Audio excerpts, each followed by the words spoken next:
sometimes investors don't do their due diligence on kind of as we were talking about supply, but also regulations. And so in a lot of markets, you can't short term rent. Seeing many other metro markets like Atlanta, New Orleans, Dallas was another one that was in the news lately, coming down on short-term rentals.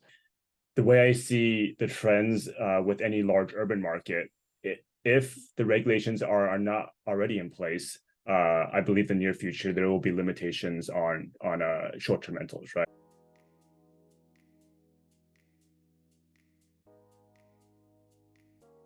Hi, everybody. Welcome to this webinar. We are here to talk about medium or midterm rentals is what the terminology for it. And I am so fortunate today to have three special guests to talk about this topic. We have Ellen Duan from Hospy Homes. Ellen is based out of LA. We have Jamie Banks. You may have seen Jamie on a few different Bigger Pockets things. She is with Radiate Real Estate. She is based in Virginia, but has a number of different properties, and it's very exciting to talk to Jamie about her plans. And then Emanuel Premate from Padsplit in Jacksonville. I'd just like to start off with the question that we just had previously, which is about short-term rentals. You know, we saw a lot of people get into short-term rentals initially. Here in St. Augustine, we are seeing people kind of come out of it or rethink it or move more into long-term rentals. What are you seeing where you are, and are people doing long-term or are they switching into medium-term, and what does that look like? Maybe we could start with Jamie. Sure. So I think that a lot of investors still are going to short term. I think that, everyone will usually uses the term Airbnb kind of synonymous with short term, but I think sometimes investors don't do their due diligence on kind of as we were talking about supply, but also regulations. And so in a lot of markets, you can't short term rent. Or if you can, but you have to live in it, which in a lot of markets like New York, I know went through a huge transition in September where um, basically Airbnb stopped them from taking bookings. And so there were some people who were operating, I'll say, under the radar, operating kind of short term rentals illegally.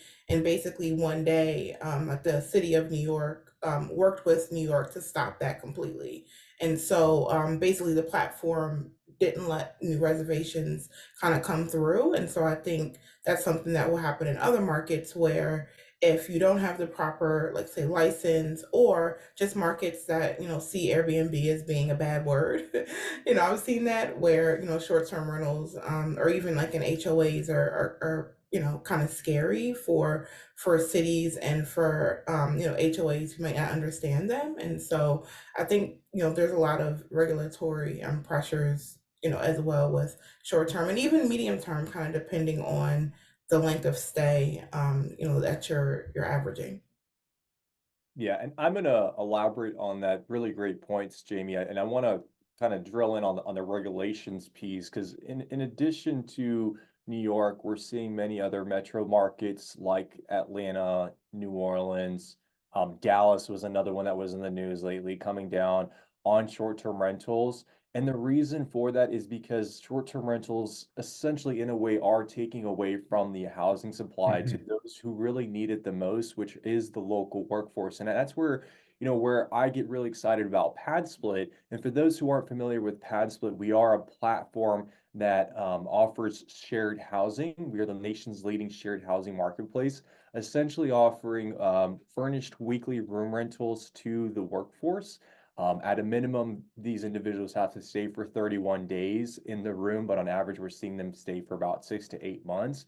But the benefit to the investor is that they're able to earn 2 to 3 times more on their rentals, but still providing for a need in that local community. And so, we kind of talked about this in the prep of this webinar here, but I'm seeing, a shift from short-term rentals going into Padsplit because of the fact that they feel like they're, it's something that's doing good. It's a need that they're filling for. It's making it more affordable, and they're able to see incredible cash flow. I shared a case study with Mindy where, one home that has about 6 to 8 rooms in it, is bringing in, upwards of $5, $6, $7,000 per month in gross cash flow. And a key part of the Padsplit model is converting underutilized space into additional rooms. And so that's a key part, and that's where like an account executive like myself that's part of Padsplit, or any other account executive part of Padsplit, can really help and kind of guide to make sure that the rooms are meeting the requirements. And so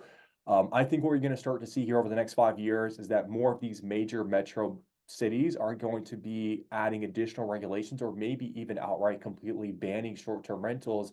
I still think there's always going to be a place for short-term rentals, particularly in those vacation towns. And if it's some sort of experiential kind of experience or property, you see a lot of those in the Central Florida area where they have like the bowling alleys and the lazy rivers and all that. Like those I think are going to do well, but also any vacation towns, we should see that, but with the caveat of there probably being increased regulation and fees associated with it. Yeah. So just to clarify for everybody, the medium-term rentals are 30 days or more. They can be up to 6 months. They could be longer than that, but that's really what we're talking about here versus short-term rentals. It could be a night, it could be a week. It's just shorter than that 30-day stay. But go ahead, Alan, you were going to say something? Yeah, I just want to piggyback great things that have been spoken about already.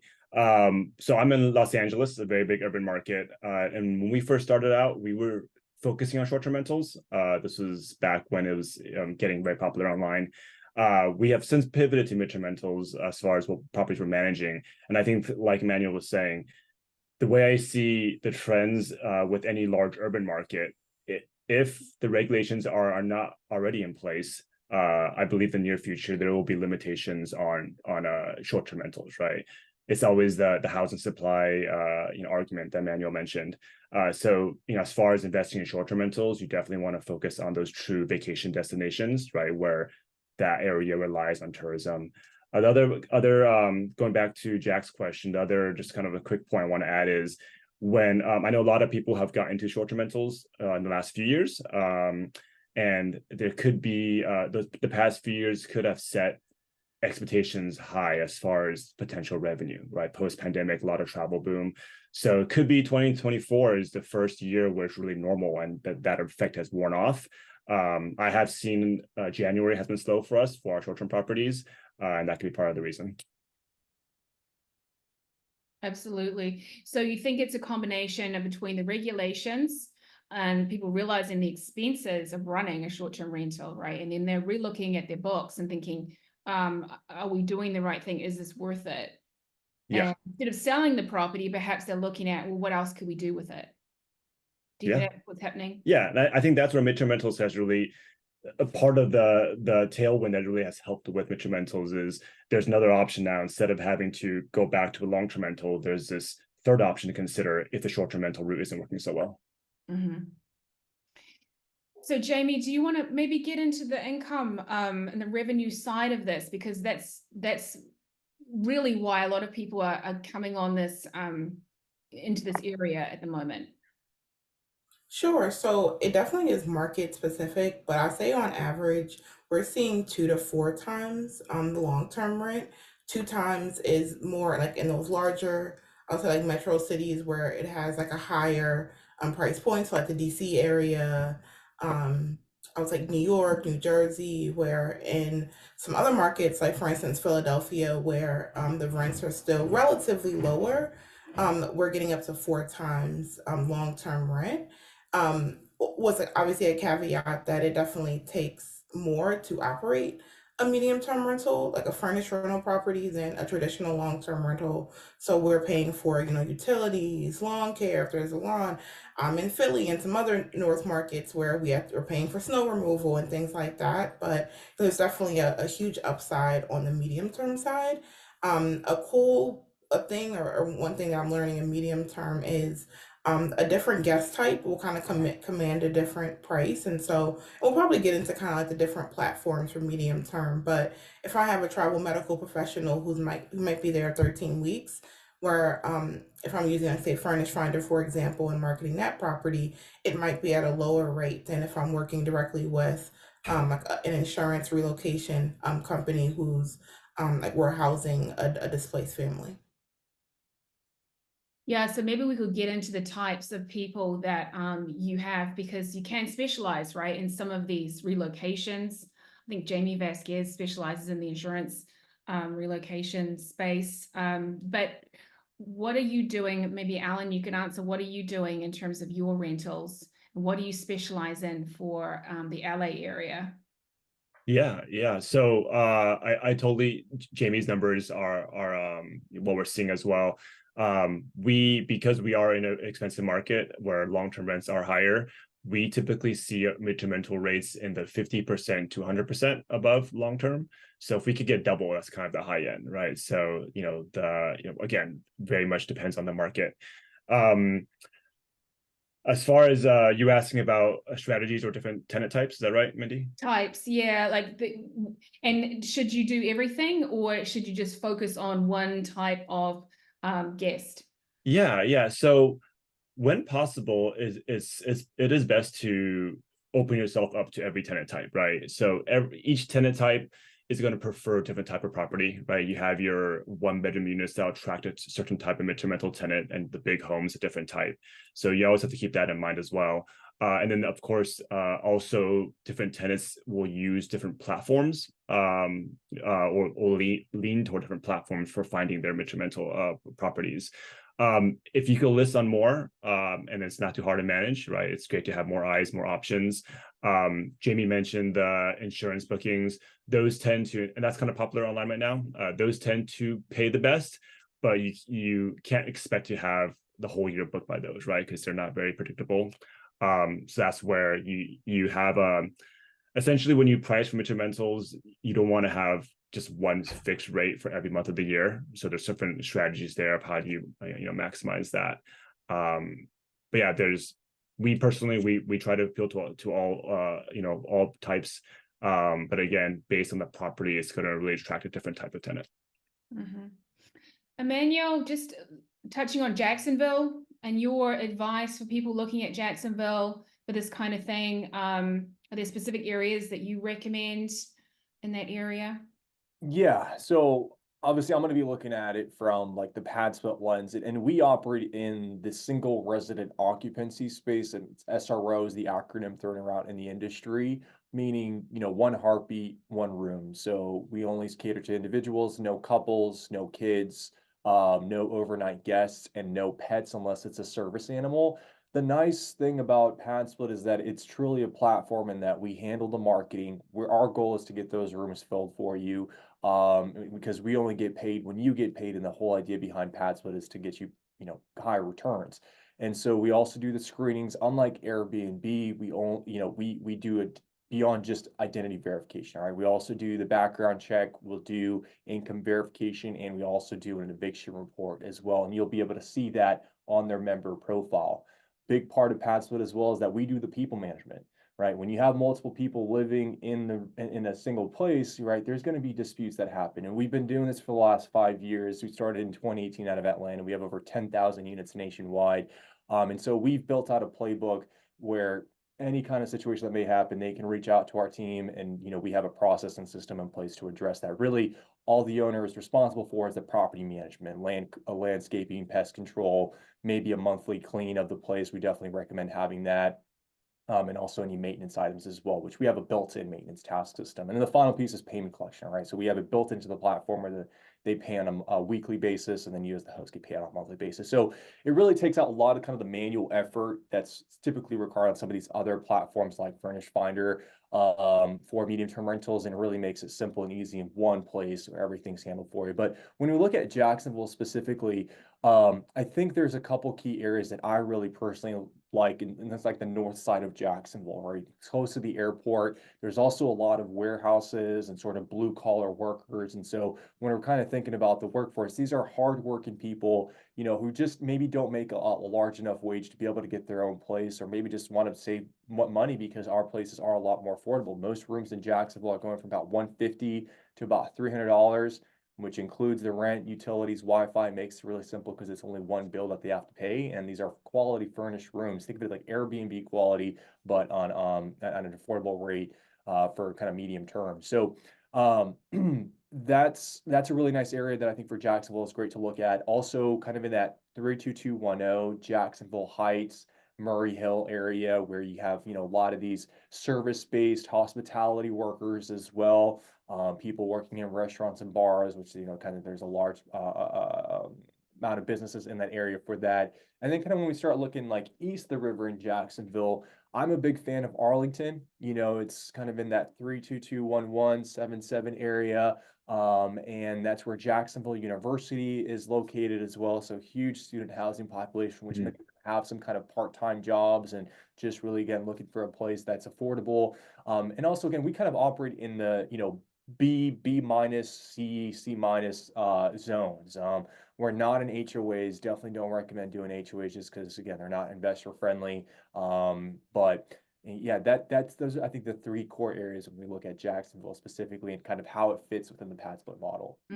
So as an investor, you really want to know in the market that you're looking at, the hospitals, universities, all of that stuff, maybe an Amazon fulfillment center or something, what is going to bring jobs, what is going to bring temporary workers in, right? Construction workers, stuff like that. Yeah. Yeah, 100%. And also like when you're looking at the affordable housing space, like, again, we market to those making between $20,000 to $60,000 a year. A large majority rely on public transportation as well. And so when you're looking at the actual property itself, let's see where the public transit spots are. You want to be within at least a 1 mile walking distance. We did a survey of all of our members, which we've had about 25,000. We call them members, people who stay in a pad split, because with the legal structure of a pad split, they don't actually have tenancy rights. So that's kind of another way we mitigate risk for our host. But we did a survey of all of our members. Median age is about 36 years old, and the median income is about $27,000, with 90% making less than $50,000 a year. And 50% said that having access to public transportation is really important because they don't have a vehicle. And so you also kind of have to think about then parking as well, right? If you're having multiple people staying in the home like that, where you have upwards of 6, 7, 8 rooms, it's recommended to have at least one parking spot for every 2 Padsplit rooms. So yeah, I think there's like a variety of factors that go into it, not just the property itself, but the location, proximity to nearby employers, that all really should be taken into account when evaluating a property. And also knowing before you even get in that property what your exit strategy is going to be, right? Are you going to be catering to the nurses and then also kind of thinking about the furnishing and attracting that kind of clientele? There's a lot of pre-work and prep and planning that goes into place before actually even getting into the property, and a lot of due diligence. So Jamie, as an investor, you're in a couple of different markets. I would love to know why you decided on those markets and what were the things that you looked at in order to give you confidence to go into them.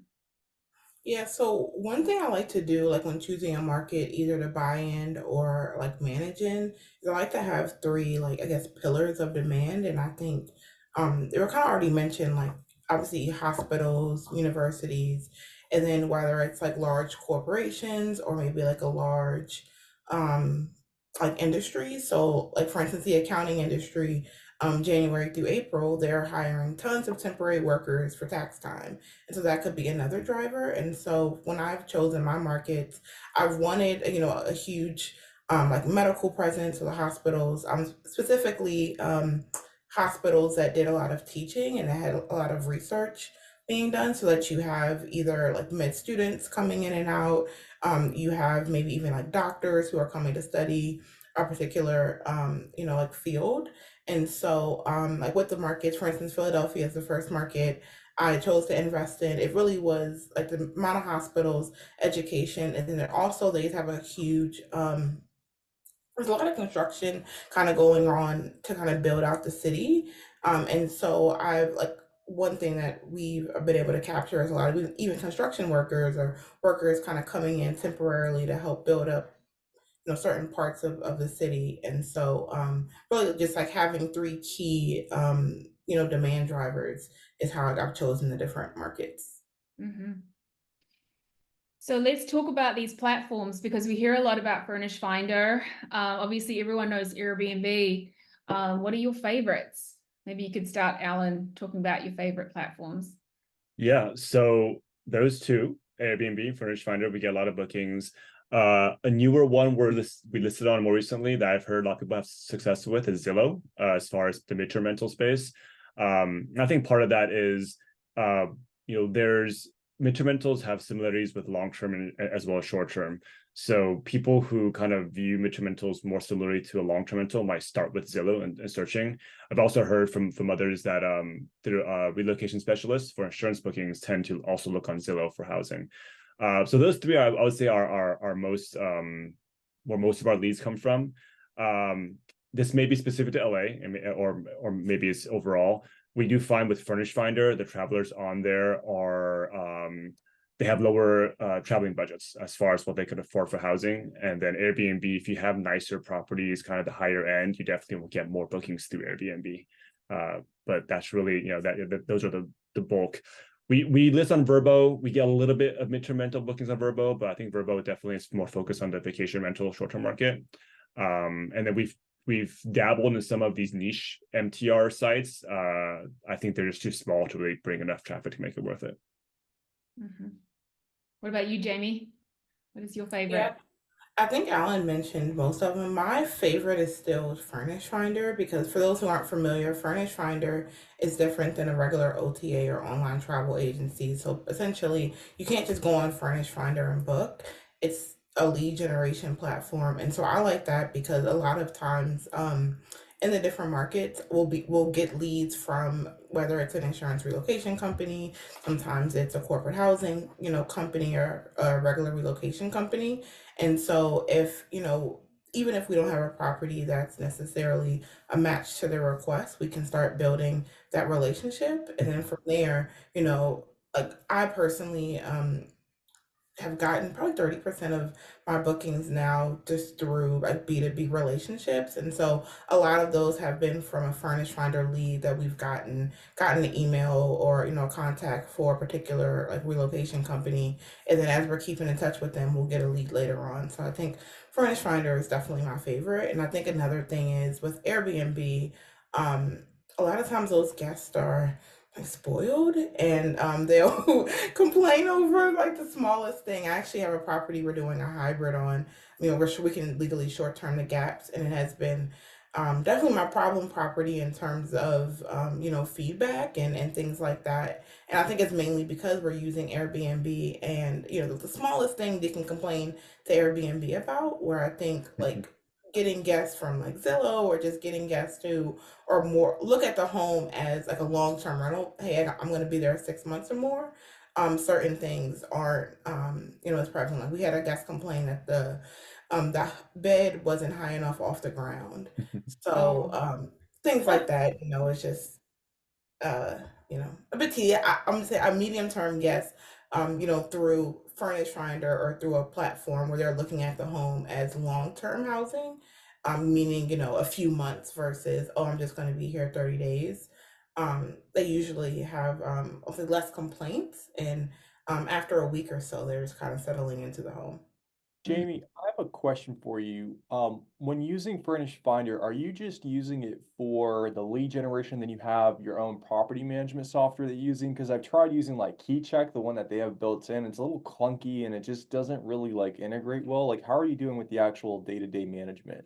Yeah, it's a great question. So I use OwnerRez for my property management software. I've used a lot of different ones, and that's the one that I've kind of settled with. And really, the goal is once we get a lead from Furnish Finder and they're ready to apply for the unit, we're basically taking them straight over to our property management software. So yeah, we're basically just using it for lead generation. Another thing is especially as operating more units, we've gotten feedback from tenants. I don't don't quote me on the exact percentage charge, but some tenants will push back because there's a charge on I think using debit cards. It might be a charge on ACH.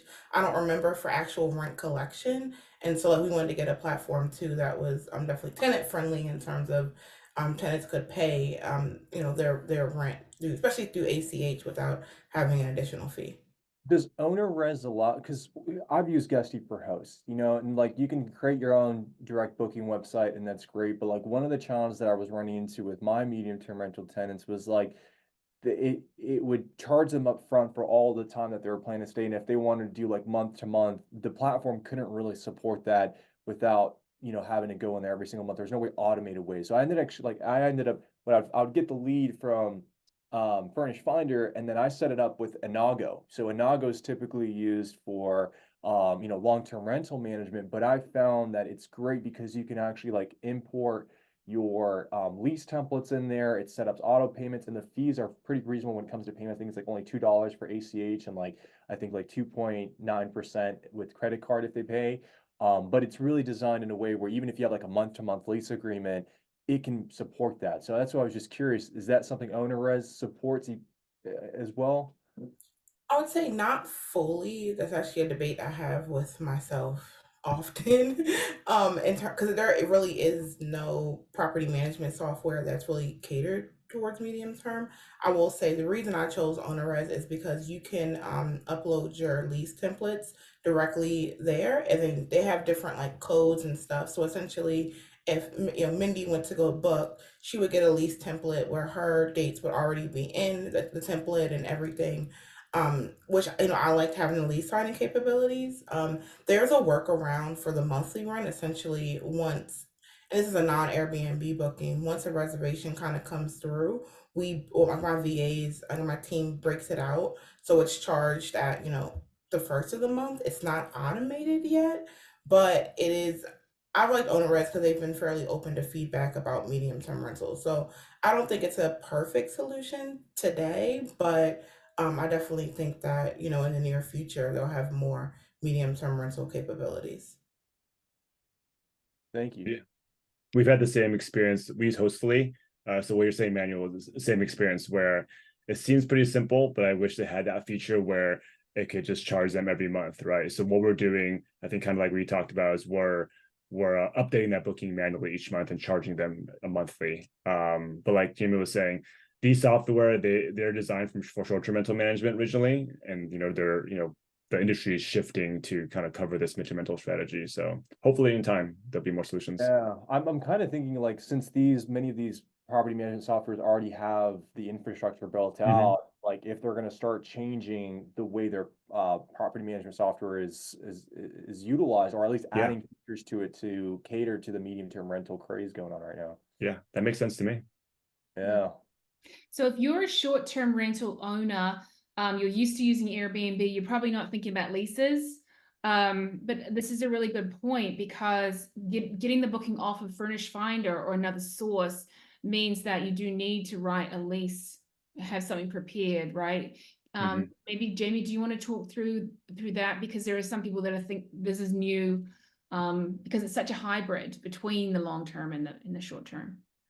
Yeah, so actually, when I first started, I had an attorney draft up a lease for the different areas I'm in, which is definitely honestly the more expensive way. But one thing that's really important to me for like my lease is having like a utility max, for example, to list out all the furniture. And I'm always like, that is way above my knowledge base. And so I hired, an attorney to draft it up. And I think that like with medium term, some things to keep in mind are well, one I already talked about, like furniture, right? Like in the lease, you want somewhere that or an addendum, or I mean, like a supplemental page, depending on how it's structured, you want to have everything listed out from, the big items to there was, 4 forks, or just in case that, if, and everyone will have a threshold of how much they'll charge the security deposit. But if someone walks away with your, $300 air fryer, I don't know if air fryer is $300, but if they do, you want to have that listed out so that you can charge that against their security deposit. Another thing is a utility max. And so I always get the last 12 months, like if I just acquired a property or I'm working with an investor who just acquired the property, I'll get them to call the utility company to get like the last 12 months of bill for electric, gas, water, sewer, etc. Just to understand the average, and I'll use that to set a utility max. which I definitely recommend. I actually have someone on my properties now through Airbnb, and there's not a utility max, and they're from California, and they're in Philly in the winter. So I wish I had a utility max there. Um, and so I think, but like, it's really important to make sure that you have that in place, because if you have someone who, likes to have their AC on 65 and they're there for 12 months, if you don't set that expectation in your lease, that could be a long time, where the bill or that the rental amount that you initially came up with might not, incorporate a 2 times utility rate. And so, especially when you're doing your underwriting to understand what the rate is that you should be charging, I think utility maxes definitely help, because then you're able to, know, oh, I'll pay up to 300, 400, whatever it is in there. And then also, to kind of, like, the lawyer or whatever software you use for the lease will really help spell out what you as a landlord are responsible for. Like, I definitely am responsible for, as a host, everything from light bulbs to little things that you might not think about, even as a long-term rental, like, landlord. You're typically not changing the light bulbs, but with medium term, because it's fully furnished and it's more, I'll say, you have more hospitality aspects that go into it. That's something that we also like to include in our lease. That's great. So let's switch gears and talk a little bit about working with, I work with a lot of investors. We go out and we look at property. If I have somebody that wants to do medium term or even pad split, what kind of houses should we be looking for, or even multifamily, do you think? Do you want to start with that, Alan? Yeah. Yeah. It's so there isn't, from my experience, there isn't one type that that's going to be best. Like we mentioned earlier, different mid-to tenants need different type of properties, right? So if I just use my small sample size here in LA, we find that it seems kind of random at first that the 1-bedroom units do well, and then the 3-bedroom and larger do well. The 2-bedroom, for some reason, I have my own theories on it, don't do so well. But if you kind of think about different tenant types, if you have an individual or a couple traveling, right, a 1-bedroom is probably great for them. But if you have a family, with kids, either more kids or older kids, a 2-bedroom is probably too small for them, so they need more space. I know Jesse Vasquez has mentioned before, I think a 3-bed, 2-bath is his like buy box for mid-to-rentals. The best thing to do, to get into your specific market you're looking into, is to open up Furnish Finder, Airbnb, and just look at comps, right? You see what the current supply is, what people are booking, the rates they're booking at. You look at the reviews and see, what people's experience, and that will help you to get a kind of a initial understanding of the type of mid-to tenants in that market and what properties you're looking for. Great. Emanuel, do you want to talk about pad split and what we should be looking for as real estate agents? Yeah, sure. Is it okay if I just kind of share my screen, because I do have a visual? Absolutely. Yeah, perfect. Thank you so much. So with Padsplit, I guess I talked about, earlier, really the key part of this model is the addition of the rooms. And so, when it comes down to it, like, yes, we have the platform, yes, we have the desktop application, and really simplifying the overall strategy or the overall management when it comes to room rentals. But because you have the additional overhead of covering the utilities of our Padsplit platform fee, which is currently an 8% platform fee model that we have, and so you have this additional overhead. So in order to get the numbers to truly work, what we found is you have to get to, at a minimum, to 5 bedrooms. Now, that's not to say the property starts with 5 bedrooms. Again, there's that conversion process where I can help guide you. And we do have a vendor network in our platform where you're able to, connect with licensed general contractors who have applied, they've gone through a training, they've had experience with Padsplit. We have realtors, we have property managers, we have photographers, lenders, insurance providers, anyone who you need is a part of this Padsplit vendor network. But when you look at it, really the key thing it comes down to is the square footage. All right. And at a minimum, looking at about 1,200 square feet, because what we found is with 1,200 square feet, you can get to that 5-bedroom minimum to where the numbers are going to be in favor of a Padsplit. But really, the sweet spot is getting to between 6 to 8 rooms. And so if there's like a family room or an office space, we want to, convert that over into a bedroom. Now, again, you are going to be responsible for furnishing, and if it's a room that's been converted that maybe doesn't have a built-in closet, you'll want to have some place for them to be able to store their clothes in. So, those are some of the key requirements, and again, where I can really help and service those who are interested in this. But one really neat thing about Padsplit is that in our platform, we have sort of our own version of AirDNA. So, you can go into padsplit.com and create a host account, and you can gain access to all these tools and resources that we have to essentially do your own due diligence and see what zip codes you want to look into for Padsplit and see what the performance data is. So, when you create your account, you'll be able to gain access to this going over to the resources tab here, and we have this map feature. So this is going to help you in narrowing down where you want to look for in property. So when I go into Jacksonville, for example, you can see here we have 952 active units, 98 that are in the pipeline, close to 15,000 searches in the last 30 days on our platform for room rentals. And when you zoom in even further, it plots all the zip codes on the map. Ones that are gray are currently upcoming, meaning somebody has, started their listing, they have an intent to list on Padsplit, and once they go live, it will be updated. This is real-time data, so it's constantly changing, and as we're getting updates rolling through, it's pushing it into this map here. But when you click into an active zip code, you can see how long we've been there for. You can see the number of active units. Just keep in mind, in Padsplit world, when we say units, that refers to rooms. So you could have multiple units at a property.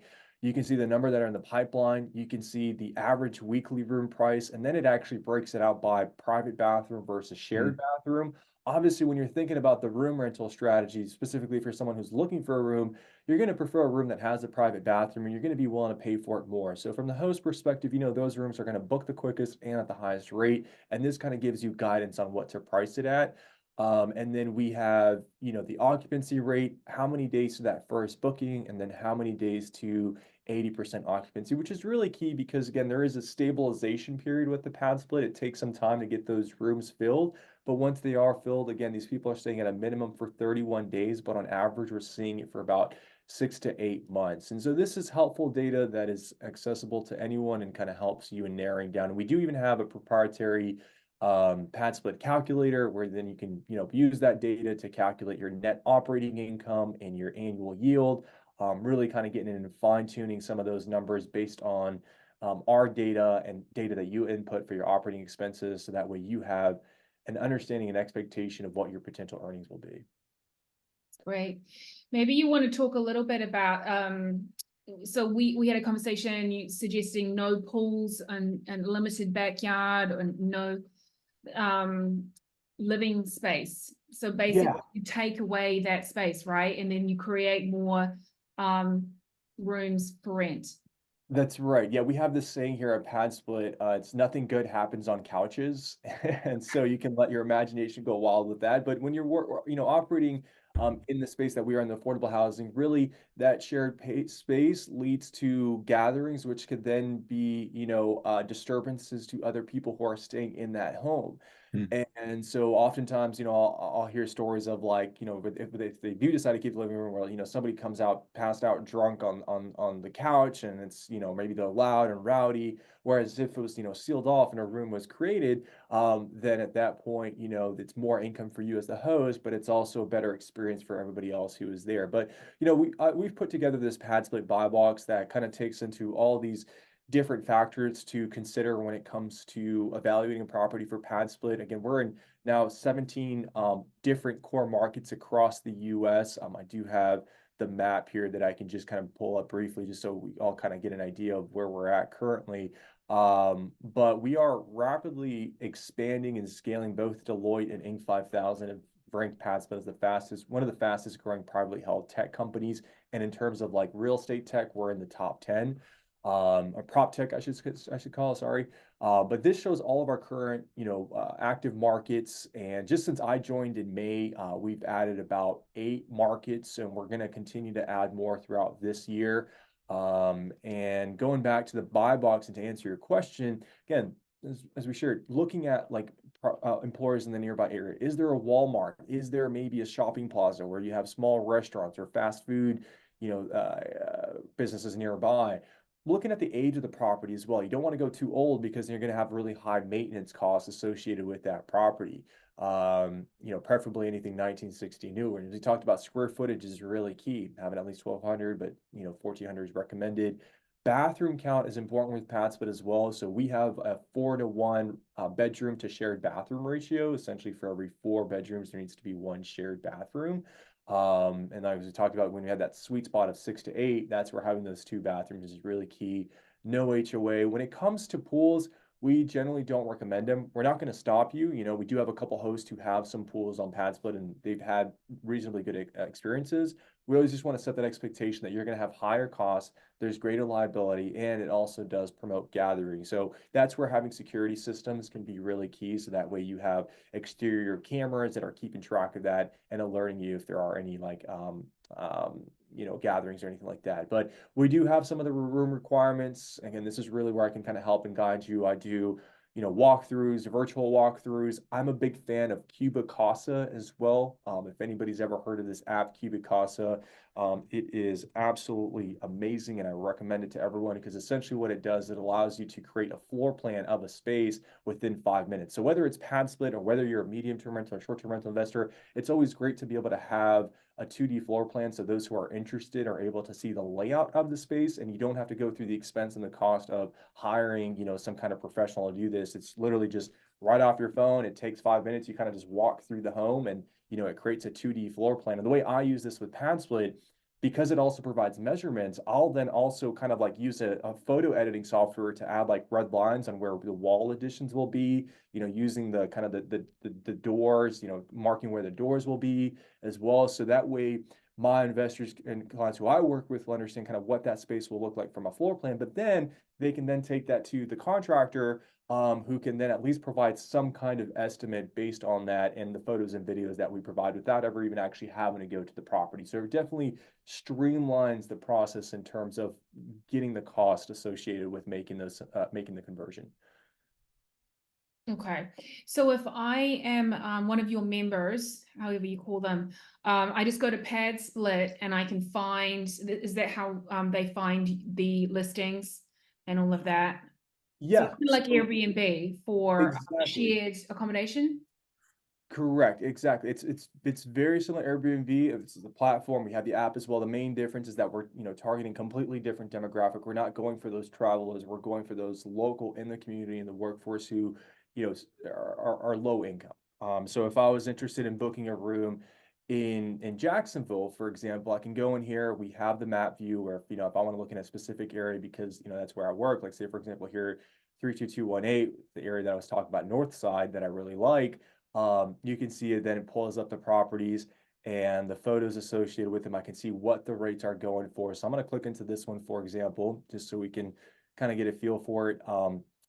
High quality photos. And I want to show you just so you guys can see kind of the inside that, this is really changing the way room rentals are done. There's been this sort of negative connotation around it where it's like the slumlord experience and it's poor quality, but we're really trying to provide a quality experience for our members. You can see really nicely furnished, and we do also support 3D tours. So if you do have a 3D floor plan like a Matterport, that's something that our platform does support. And then you as the host, I mean, essentially you'd be responsible for creating this listing, setting the number of bedrooms, bathrooms, setting that description, number of parking spots as well. You can set the move-in times.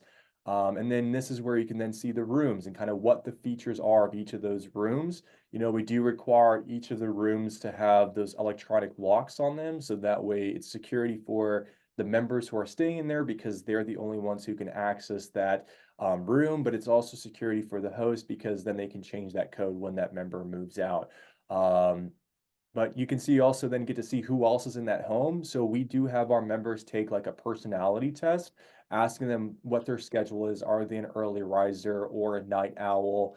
Their overall cleanliness, tidy or super neat. If they're an ambivert, an extrovert, or an introvert. Just because that's going to then kind of help you as a host in building out your culture. Because truly, when you do have multiple people here, there is a culture component associated with it. So this then at least gives you kind of an idea of that individual who's interested in booking the room. And when somebody is interested in booking the room, I kind of want to show what that looks like. You'll get to see their full member profile. So I'm just going to pull up one of our hosts here who is also a local lender, George Mateo. And he currently has only, well, I say only, but he has 4 homes on our platform for a total of 29 rooms. He has 25 members, and you can see just, last month alone made 21K off his 4 properties that he has. And when we go into earnings, I think this is really where it's kind of an eye-catching metric. You can see, over 190K in last year alone. And so this column here, this is the income that that the property earned. Earnings is what was paid out to him, so minus our fee. But one thing that's really driving the growth of Padsplit is the consistency that our investors are seeing. Month over month, you can see anywhere from about 18 to 21K with those 4 homes. And he was one of our original hosts back in 2022, starting off with just, 2 properties he brought on. And then once he saw that consistency, really quickly started to scale up his portfolio. And now he's kind of, in the stabilized state with 4. But one interesting fact about Padsplit is that of all the hosts who go live on our platform, 65% go live with their second Padsplit within that first year. And we constantly get compliments about the platform, some even saying they prefer it over Airbnb, which blows my mind considering they've been in operations for 15 years and we've been in operations for the last 5 years. But when a member is interested, you'll get to see their profile. Like right now, it's screened out their first and last name just for privacy reasons, so you can't see that. But you can see which room they're interested, if they have a registered vehicle, if they have a service animal, what they've been approved for. You can see what their occupation is. So in this case, not a good example because we had to do a manual income verification, but you can see his age. Let me see if there's maybe another example I can kind of show here just so you can kind of get an idea. Okay, so you can see their professions. So they're a factory warehouse worker working in Kelly services, their profile, their rating. So we do have a rating system where, they'll get ratings from other members and hosts as well. So you'll get to see that. And then lastly is their financials, like have they been paying on time? Do they have any past due balances with Padsplit? So you can kind of get a overall history of their payment history. Systematized, it's a platform, kind of puts everything in one area for you. Yeah, their revenue is so impressive when I see that. So that was with 190,000, you say, he has 4 homes, right? That's right. 4 homes for a total of 29 rooms. So on average, about 7 rooms per property. Yeah, that's really great. Can you touch on with this, the member and the leasing association? One of the things that we have here, I'm in St. Augustine, and we have zoning throughout the city. Different zones have different rules on short-term rentals. And so you can have weekly, nightly, or monthly, depends on where the house is. Now, with Padsplit in general, your agreement is slightly different than a short-term rental, correct? So Correct. Yeah. do you want Very to maybe different. speak to that? Absolutely, because this is a very important component of Padsplit. I'll often hear the question about, well, hey, like my city has an ordinance on the number of unrelated individuals in a single family home, which many cities do. Right here in Jacksonville, for example, it's 5. But relation isn't just established by family or blood tie. There's actually 3 other ways that relation can be established. It can be established through marriage, through adoption, or by law. And that final point by law is the space that we operate in and how we're able to have these 6, 7, 8 bedroom homes in a single family home. Because essentially the way it works is when you go to list and activate a property on Padsplit, number one, you're exclusively committing to Padsplit. Okay, so you can't have this listed on other marketplaces or listing sites. And that is because of this legal strategy we have in place. But it's with this strategy we have in place that we've been able to scale to over 10,000 units and 0 having been delisted from the platform. So we will create a Padsplit LLC on your behalf at no cost. It's included as a part of listing on Padsplit. This Padsplit LLC will serve as a tenant in a corporate long-term lease agreement with you or your LLC in which the home is held in. So it's a year-long lease agreement with a 30-day out clause. And really that 30-day out clause is if, you decided to, delist off our platform just to give our members time to be able to find a new home to stay in. the members, the whole reason we call them members and we don't call them tenants and we don't call them guests is because once they pass our background and financial checks, they have to agree to a member's operating agreement, essentially becoming a member of that Padsplit LLC that we created, then tying that relation by law in this legal agreement by being a part of the same member-based organization, because there is a $19 fee that they have to be that they have to pay. And so that's also how we're very, very different from like rooming houses and group homes, because those are available to the public. We are not available to the public. We do have a fee and we do have those background and financial checks. And this strategy here is really to mitigate risks for our host, and also to then be able to operate within the bounds of city ordinances, because now we've established relation amongst the members through all of them agreeing to be part of that same member-based organization. Really, really important. Interesting point. Yeah, that I thought that was a good one to bring out because it's quite different. Yeah, thank you for that. Now, I know, Jamie, you have some tips on how to furnish and where to go, because there are a lot of people that are thinking about medium-term rentals, may be starting from scratch. They may even have, long-term rentals that are empty, no furniture. How do you recommend people go about getting furniture? What are your sources? Yeah, so I definitely have some tips. One is a lot of people have heard of Wayfair, but if you have an LLC, you can sign up for Wayfair Pro for free and you get a lot of great discounts. Another platform that I use is Host GPO. That platform is for professional hosts who have, I forget the minimum number of properties. I believe it's five number of properties, and you have to pay a yearly membership fee. I think it's the cheapest is $120 a year, and it goes up, but you get significant discounts. Like I know Nearly Natural, which is they sell like artificial plants that look nearly natural. Their discount on Host GPO, actually it's bought one day, is 77% off. So I can just kind of give you a sense of like the discounts. It's basically kind of getting the same discounts you would from like, if you were an interior designer, like the wholesale discount. So those are two tips I use. I always recommend going expensive or high quality with the high touch items. So the bed, like between the mattress, the bed frame, the couches. But and then I usually have someone locally who's doing like the smaller items like the decor and getting silverware and things locally, because that's usually a lot cheaper than purchasing it from Amazon or a similar site. That's great. Great tips. What about you, Ellen? Do you have any tips for furnishing?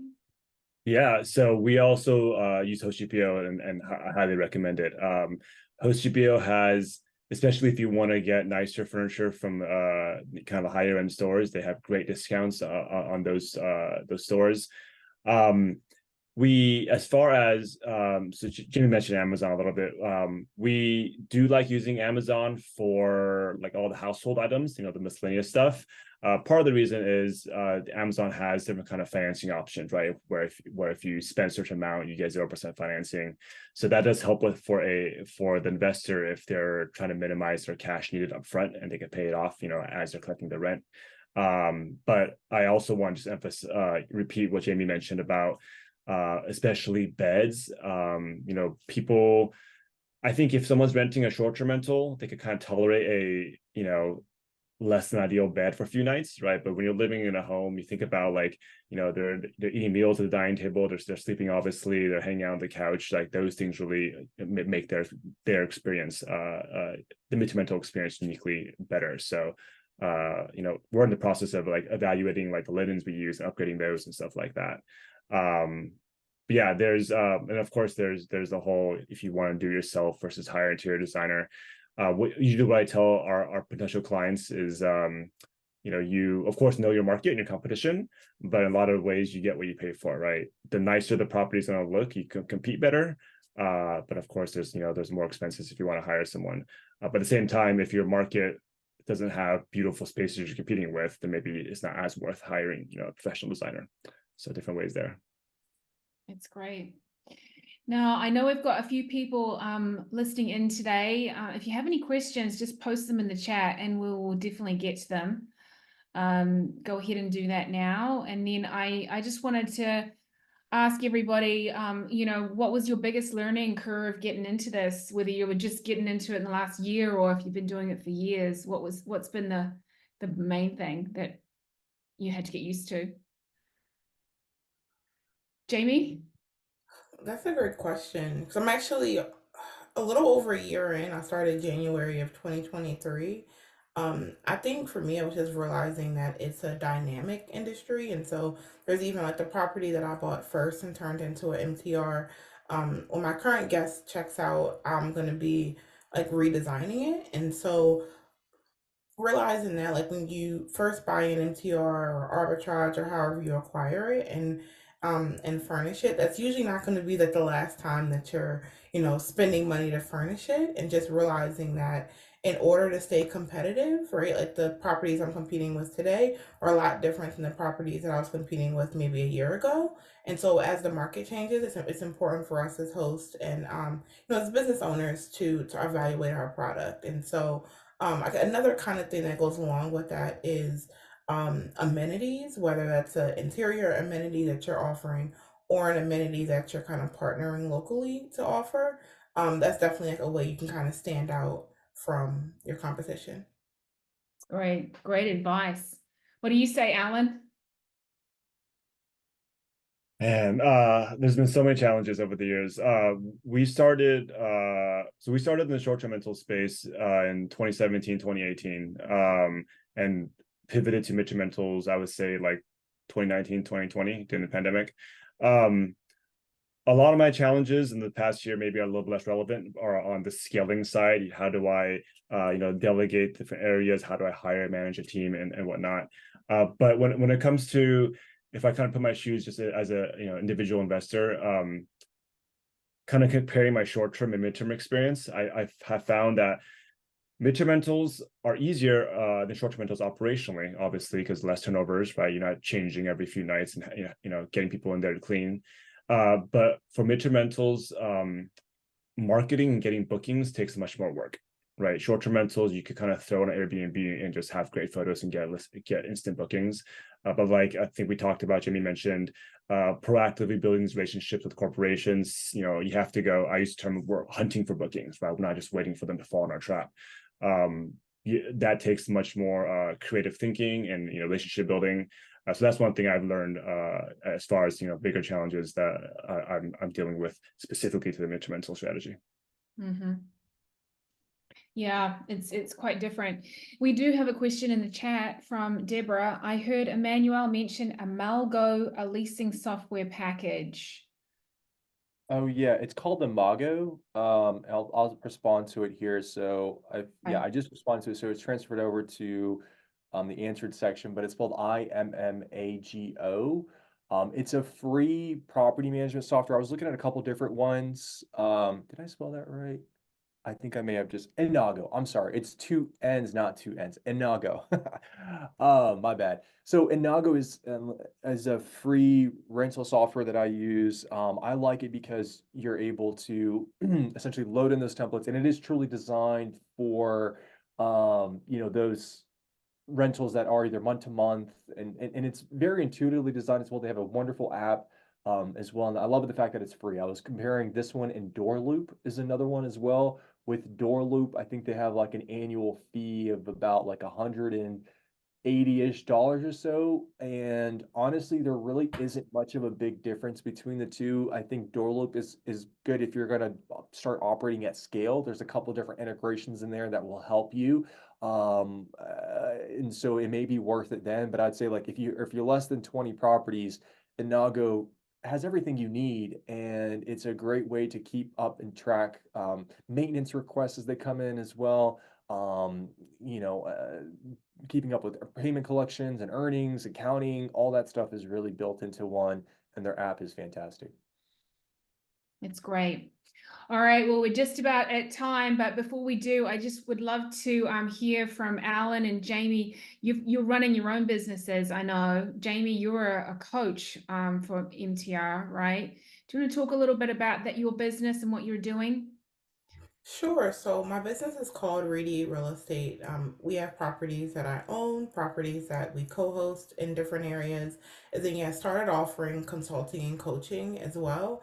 I realize like a lot of investors who either are getting into medium-term rentals from short-term rentals, from long-term rentals, or even have a medium-term rental that's been vacant for 3 months and needs help kind of repositioning it to getting it, to getting someone in there.